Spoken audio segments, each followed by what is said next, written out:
Hi traders, Ryan from blockstocks.com. This is a follow-up video on my article about selling volatility and trading a squeeze in Forex or foreign exchange.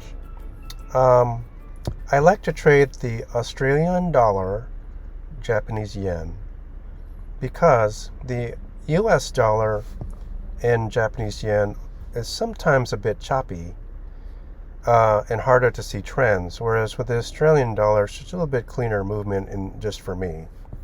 And just to preface this is not trade or financial advice. Please do not take my trades because, first of all, you'll be too late. And second of all, it's better that you do your own research and prove to yourself that what I'm saying makes sense. I am not a trade or financial advisor. This is just my opinion and interpretation of the market. That said, I anticipated a downward move on the Aussie yen because of a corresponding downward move on the SPX. And so what I had seen was a upper Bollinger Band trading out of a Keltner channel here. And that represents a firing of a squeeze. And you can see that it proves that to me down here, the squeeze fired to the downside. And so I had seen that and had planned to trade an SPX trade to the downside. I had actually placed a trade early in the morning, but unfortunately my call credit spread did not fill because I was working my day job. So I had to close the trade, and I was only able to capitalize on the Forex trade, which I'll show you in this video. So I had seen that firing, so I was ready to sell short the Aussie yen. Let me show you what it looks like on my trading platform on my phone. I use Oanda, O-A-N-D-A, and on their website they have a demo that you could use, so that's really helpful if you're new to Forex. And that's where you would deposit funds if you were interested, and where you would establish your trading leverage. So that could be 1-to-1, which is the lowest risk. $1 is $1. It could be 1-to-20 or 1-to-50. And that's what I'm trading at now, is 1-to-50 leverage. So here is the Oanda platform on my mobile.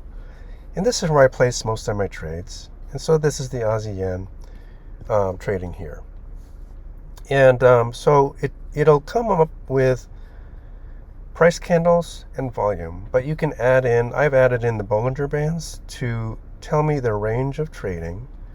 I've added in the relative strength index to show me where oversold levels are. I've added in stochastic RSI to show me reacting a little bit more subtly to subtle movements of the price. Volume's already in there, and then I added the MACD because if a squeeze fires, it's going to fire in the direction of the MACD at that moment. So having that available helps show me what direction. But I had already established in my charting that I expected this to trade down, and then that's in fact what it did. So let me just show you an example of how to set up the trade. I had already done the trade and closed it, so I'm not going to enter this trade, but let me show you how it would be done. So first you would click down here to sell. Then you're going to enter however many you're going to trade. So for me, for my leverage, I do usually about 10,000 here. And then what you want to do is you can click down here to set a stop loss. And now I try not to make it too close. So I mean, it might make sense to put it here because it's the top of that candle. But market makers know that people do that. So what they'll do is they actually force price above that level temporarily to cause all these stop orders to trigger and close those trades to establish liquidity for this trading pair. So in order to not get stopped out on my trade, I would maybe set it a little just outside of that range, maybe there or maybe even up here. Now I don't want to set it too high because if it happens to trade that high, then I could lose money. So I might want to trade it like there. Then you can also establish a take profit level of where do you want this trade to close if it profits. So you just tap in the gray area and you move that down wherever you want. And so I might want to say I could leave it there. I would want to say that if this traded down to there, then I want to collect that small bit of profit. And then you could just hit submit to enter that trade. And that's how you set up the trade. I'm not going to set it up because I already did this trade, discard. So I'm just going to show you my trades on that type of trade. And actually I'm going to go back to my article because I have it listed down here at the bottom of this article.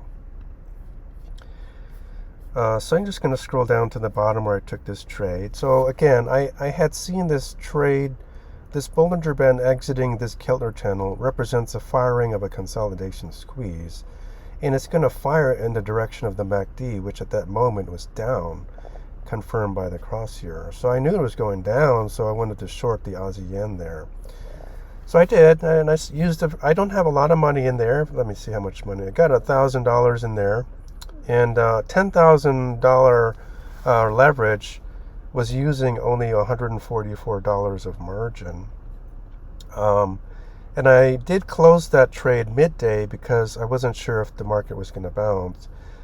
It in fact did bounce. So again, I'm going to show you my phone. What happened was, so I traded this movement here, and I had to close the trade somewhere in here because I didn't know if the market was going to bounce while I was working my day job.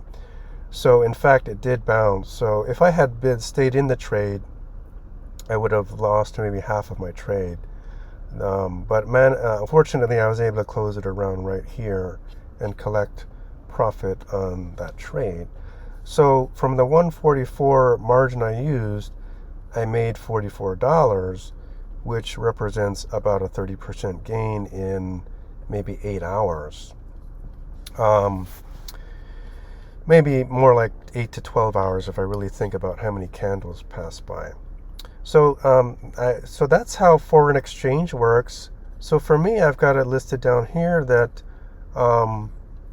those little bits of money don't seem like a lot. But if you add that in, let's say I had placed a Forex trade there, maybe I'll place 1 or 2 SPX trades this week because they have expirations Monday, Wednesday, Friday. Each credit spread will probably give me $80. And then I have Pancake Swap. I have some money in there. Let me just show you that if you're new to that. Let me close that. If you go down here to PancakeSwap.finance, what this is crypto staking. Go to farms, and I have money staked in this farm here. And what you do is now the Telos token trades it trades on a price chart, in addition to being a token of this blockchain that is a functionality too. But because it trades, it has sort of an ebb and flow of fluctuation up and down. So currently it's actually down and trading a little bit back up. But nonetheless, I believe in this project because it's a Ethereum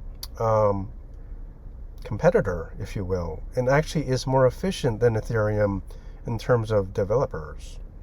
Anyways, if you click this little calculator button, it gives you this little calculator. So if I were to say on my balance what I would make in a day, I would make about $106 a day, every day.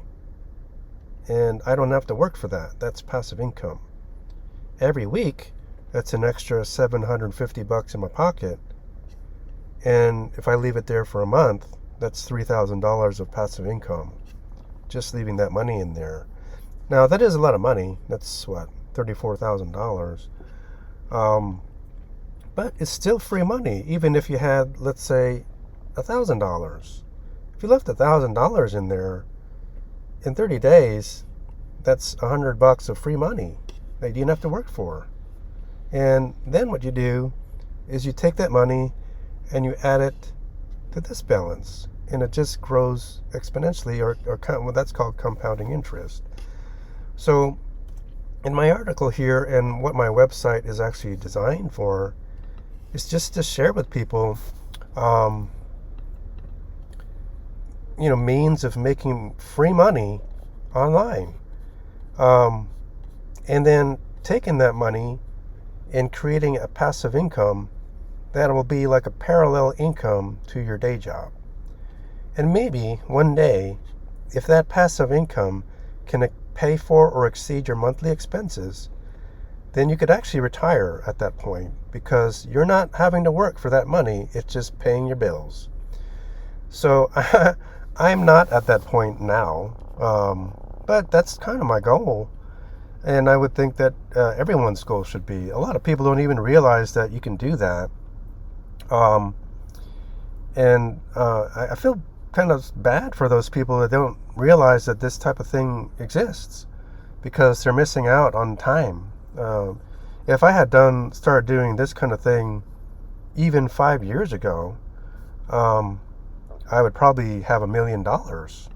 And if you don't believe me, bring over this little calculator here.